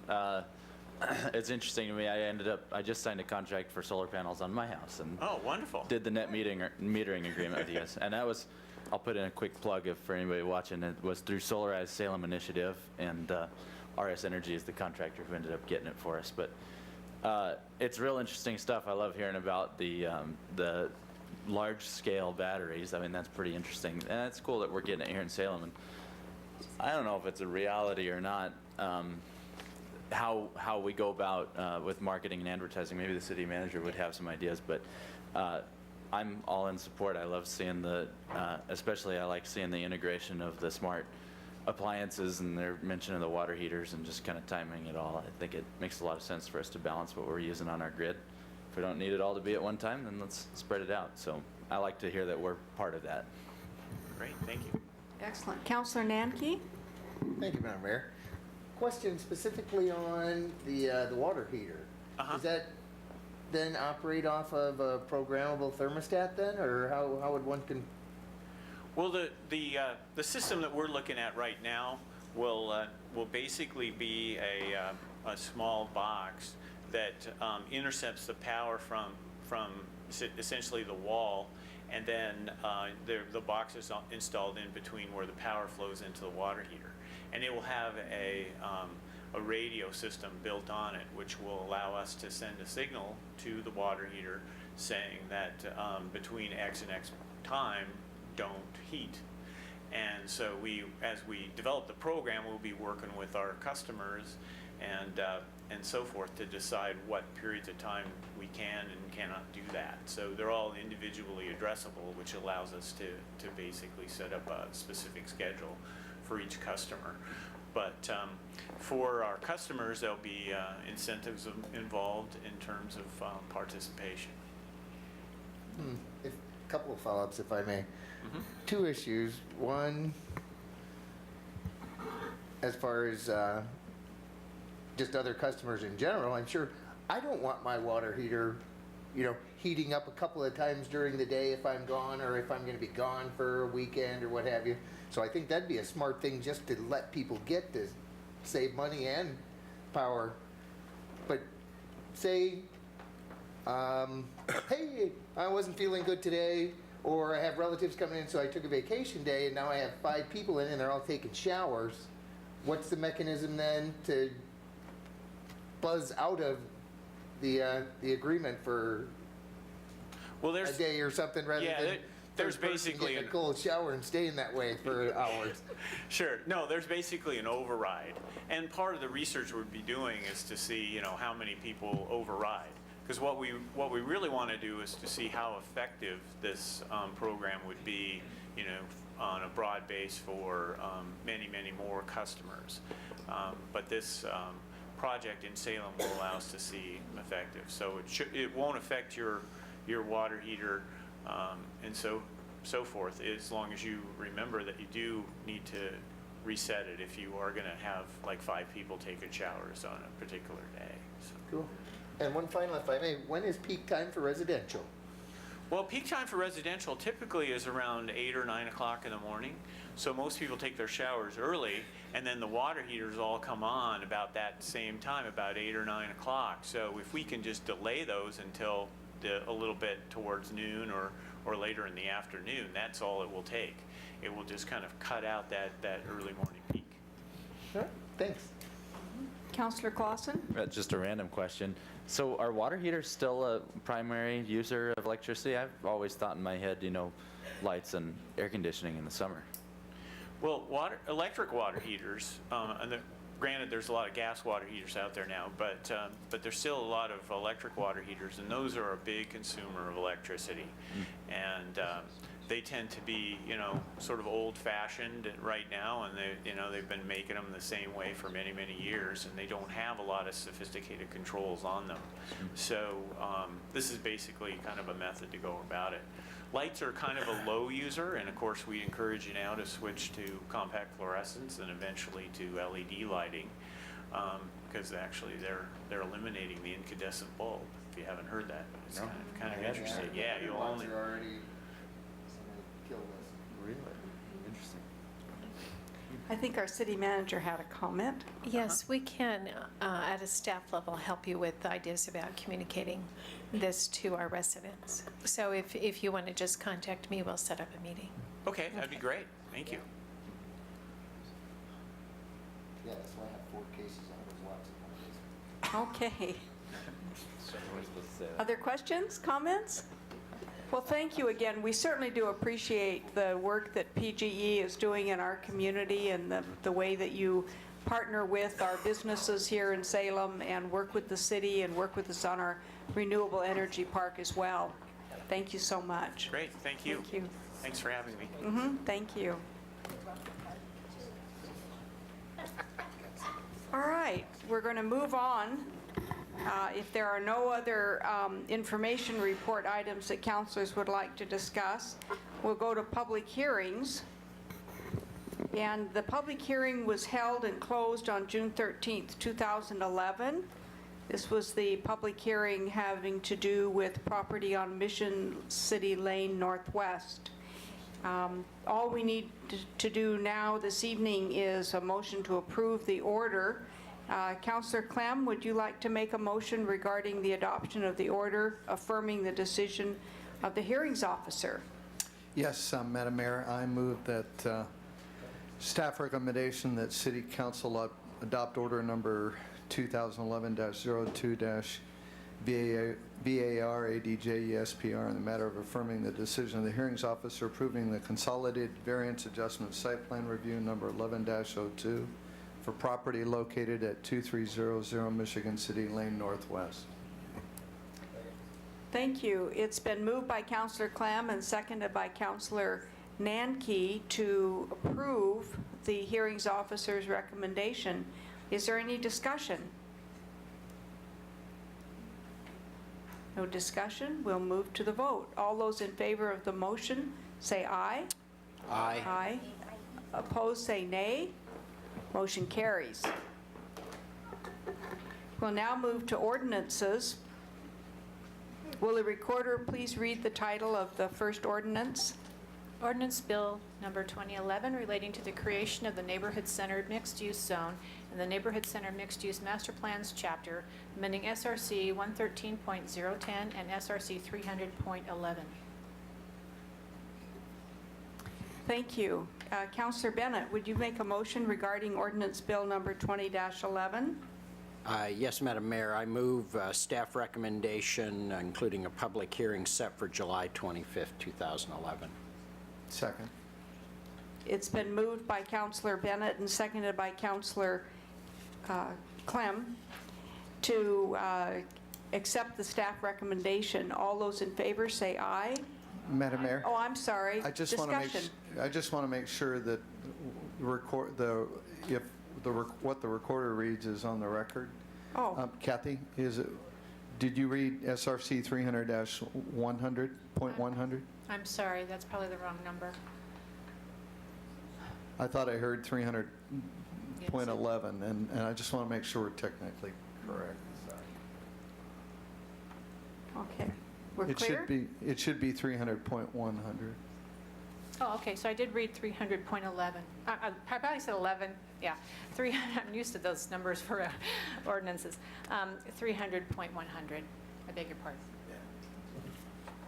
All right. All those in favor of the motion say aye. Aye. Aye. Opposed say no. Motion carries.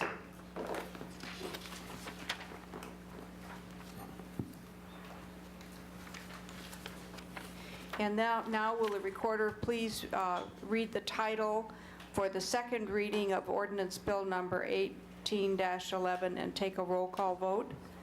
Ordinance Bill number 1811, approving a major amendment to the Pringle Creek Urban Renewal Plan.